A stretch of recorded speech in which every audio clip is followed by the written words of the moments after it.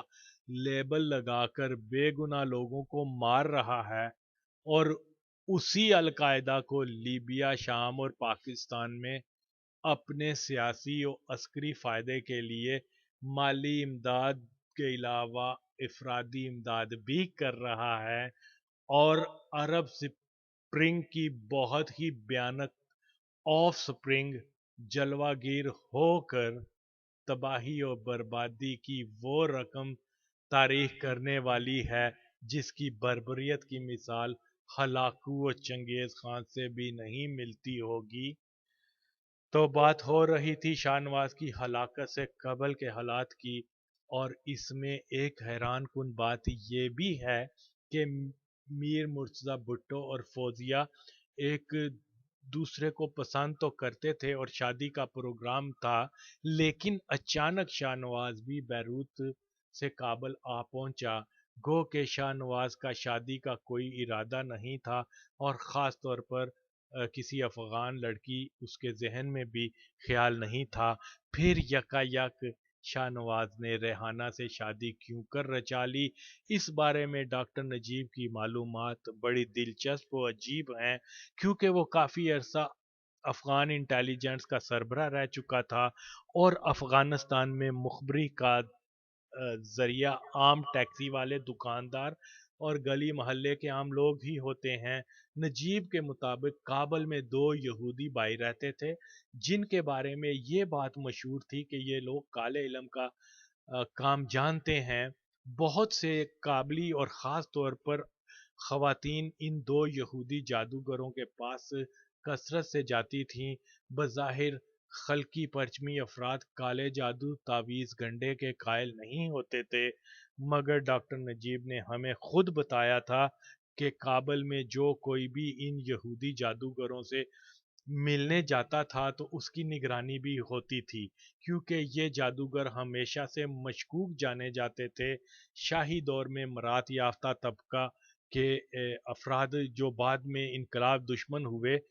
ان جادوگروں کے حلقہ اثر تھے۔ کئی مرتبہ افغان انٹیلیجنس والوں نے ان کو زیر تفتیش بھی کیا اور کچھ وقت کے بعد رہا کر دیا جاتا رہا، تو اس لیے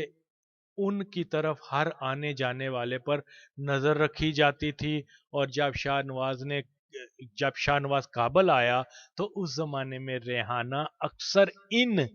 یہودی جادوگروں کے پاس جاتی تھی۔ اس لیے جب خاد نے ان جادوگروں سے ریحانہ کے آنے کا مقصد پوچھا تو ان کو جواب ملا کہ یہ لڑکی اپنے محبوب کو حاصل کرنے کے لیے ہم سے تعویذ لینے آتی ہے۔ اور اسی دوران شاہ نواز نے ریحانہ سے شادی کر کے سب کو حیران کر دیا۔ تو خاد والوں کا یہ قیاس ہے کہ ریحانہ نے کالے علم کے استعمال سے شاہ نواز کو اپنی طرف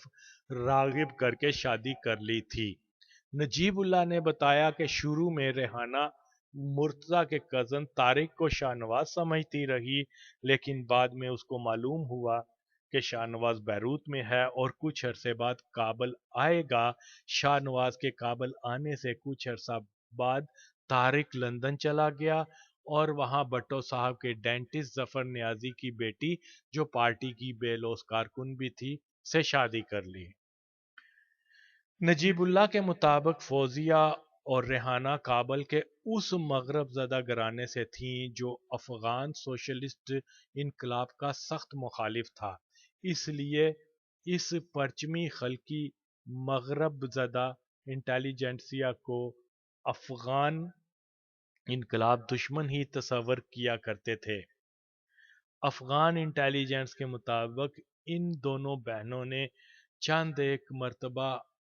انقلاب مخالف مظاہروں میں مرکزی کردار ادا کیا تھا۔ اس وجہ سے بھی افغان حکومت والے نہیں چاہتے تھے کہ یہ شادیاں ہوں۔ نجیب کے خیال میں یہ فیملی موضوع نہیں تھی۔ اس پر یہ کہ بھٹو برادران نے حکومتی اداروں کے روکنے کے باوجود افغانی لڑکیوں سے شادی کی۔ عام طور پر افغان معاشرے میں غیر ملکیوں سے شادی کو اچھا نہیں سمجھا جاتا، اور خاص طور پر اگر ان کی لڑکی کسی پاکستانی سے شادی کرے تو یہ ایک ناقابل جرم معافی ہو جاتا ہے۔ یہاں تک کہ اس وقت کے وزیر اعظم سلطان علی کشمند کی بیٹی نے کسی روسی باشندے سے شادی کی تو کچھ ہی عرصے بعد ببرک کارمل کی بیٹی نے ماسکو میں مقیم ایک پاکستانی پشتون سے پسند کی شادی کی تھی۔ اس شادی میں لڑکے کی طرف سے اجمل خٹک صاحب ضامن اور بڑے بنے تھے۔ خٹک صاحب کو افغانستان کے قوم پرست پختون ایک استاد، عظیم بزرگ، رہنما و قابل احترام ہستی کے طور پر دیکھتے تھے، لیکن اس کے باوجود کارمل پر اپنی بیٹی ایک پاکستانی کو دینے کی وجہ سے شدید تنقید کا نشانہ بنایا گیا اور کشمند کی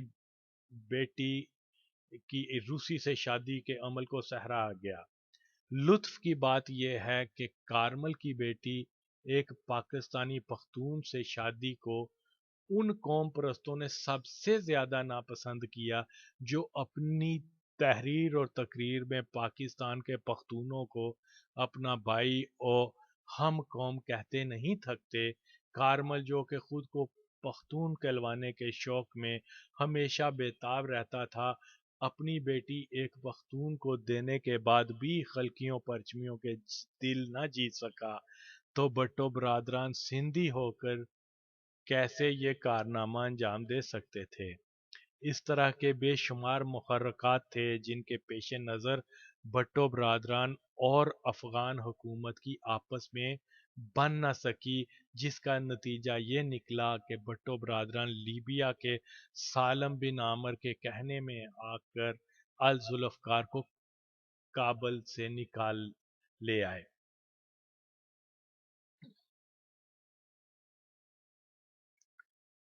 یہ وہ تمام حالات و واقعات ہیں جو افغان خفیہ ادارے کے سربراہ نے بیان کیے۔ شاہ نواز کی زندگی کو خطرات کے بارے میں پہلے آگاہی دی جا چکی ہوئی تھی، کیونکہ میں خود اس بات کا گواہ ہوں کہ جب افغان حکومت کے ایک نمائندے عباس کارگر، جس کو اردو زبان پر کافی عبور تھا،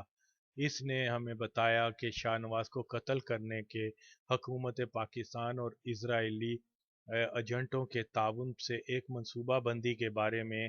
سوویت یونین کے سیکیورٹی ادارے کو ایسی اطلاعات ملی ہیں کہ شاہ نواز بھٹو کو جلد ہی قتل کرنے کی کوشش کی جائے گی۔ گو کہ ہماری انقلابی حکومت نے بھٹو برادران کو تفصیل سے اس منصوبہ بندی کے بارے میں آگاہ کر دیا ہے، مگر شاہ نواز و بے نظیر کی فون پر ہونے والی گفتگو سے ایسا محسوس ہوتا ہے کہ وہ لوگ ہماری اطلاعات کو محض ایک پروپیگنڈے کا حصہ سمجھ رہے ہیں۔ عین ممکن ہے کہ بھٹو برادران کابل چھوڑ کر یورپ آباد ہو جائیں، جہاں ان پر وار کرنا بہت آسان ہوگا۔ آپ بھی بھٹو برادران سے اس بابت بات کریں، اور آپ بھی گواہ ہیں کہ ہم نے پہلے سے خبردار کر دیا تھا۔ عباس نے ڈاکٹر نجیب کا بیگم بھٹو کے نام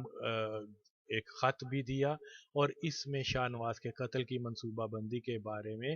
درج تھا۔ اگلے روز ہم نے بھٹو برادران کو عباس کا پیغام دیا، جس کے جواب میں شاہ نواز نے حیرانگی کا اظہار کرتے ہوئے کہا کہ کیا میں اتنی اہمیت رکھتا ہوں کہ ضیاء اسرائیلی موساد کی مدد سے مجھے قتل کروانا چاہتا ہے؟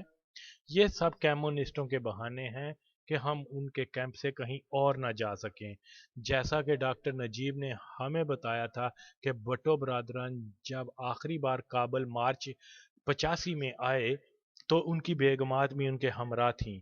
ریانہ بھی شاہ نواز کو یہی مشورہ دیتی تھی کہ مرتضیٰ کی بجائے بے نظیر کا ساتھ دینے میں بہتری ہے، اس لیے ہم دونوں امریکہ جا کر آباد ہو جاتے ہیں۔ جو باتیں ڈاکٹر نجیب نے بتائیں وہ اپنی جگہ، لیکن اس میں کوئی شک نہیں کہ اپریل 85 میں شاہ نواز اور مرتضیٰ بہت غیر یقینی صورتحال سے دوچار رہے۔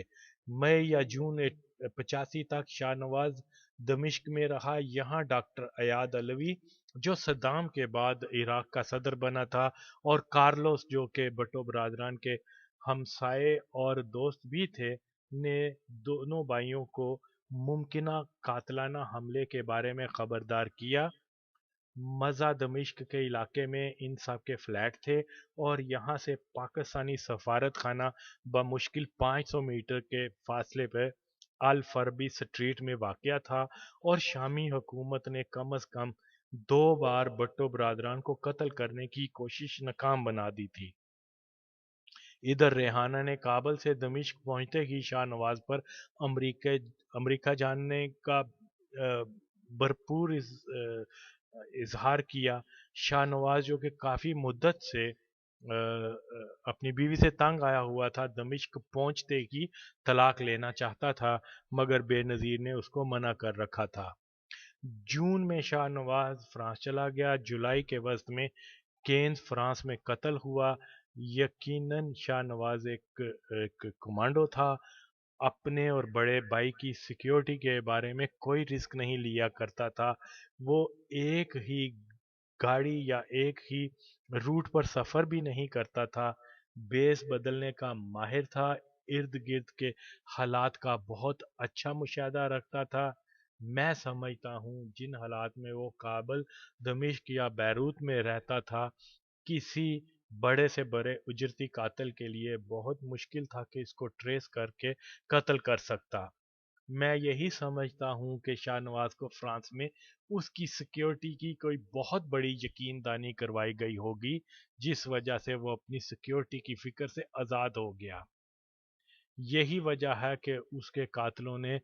بہت آسانی سے گھر میں گھس کر اس کو قتل کر دیا۔ جس کسی نے بھی شاہ نواز کو فرانس میں آ کر آباد ہونے کا مشورہ دیا تھا، وہ مشورہ یقیناً زمینی حقائق کے منافی ثابت ہوا۔ شاہ نواز کی زندگی کے آخری چند ماہ کے بارے میں اس کو جن حالات سے دوچار ہونا پڑا، اس کی کچھ تفصیل بتا دی ہے۔ اب سننے والے پہ منحصر ہے کہ وہ شاہ نواز